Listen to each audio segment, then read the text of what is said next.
you say Lion King, you want to show up whatever it is, whether it is in a film, whether it is uh, animation, a stage play, street theater. It's like the Lion King, man. That's everybody's family story.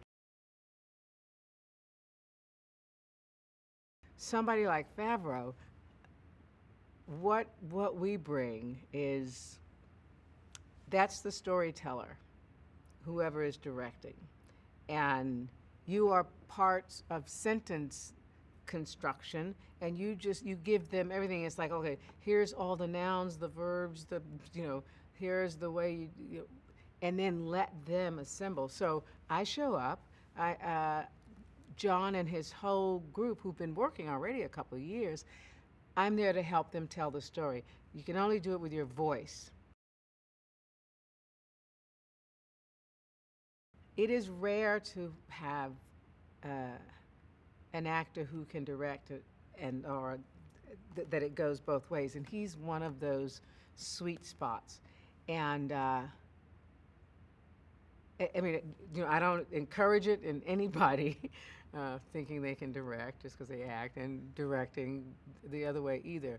But the other thing that Jon has, he's got facility, and he's got such his humanity is such, I believe, that he sees people and he hears people,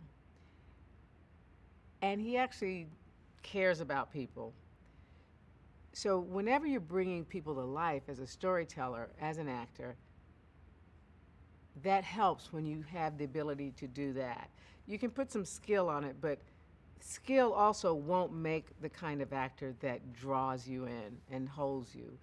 And as a director, you have to be able to do that on a macro level, because then you're like a daddy with 100 children who you are meant to make them feel like they're the only child in the room, and you know that you speak differently to each one. So because I think of his humanity and the way he looks at people, he sees, and he's able to translate it, first of all, into uh, action as an actor, into vision, I think, as a filmmaker. And so, Lion King, not that it's the only one, but it's a perfect story for him to helm. No matter what is happening, it is up to Sarabi. She's sort of standing in lead position as a lioness, but it is definitely a community of lionesses. They're the ones you don't want to mess with, as opposed to the one guy that's running around, or who do you call it, trotting or loping around, uh, marking territory and all of that. So we do what lionesses do, what women always have done. We hold down the fort through locusts and fires and deranged brother-in-laws.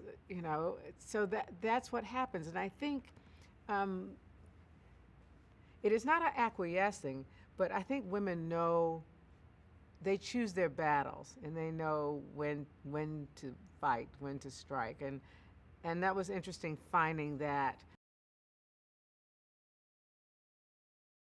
I want everybody to feel like in their lives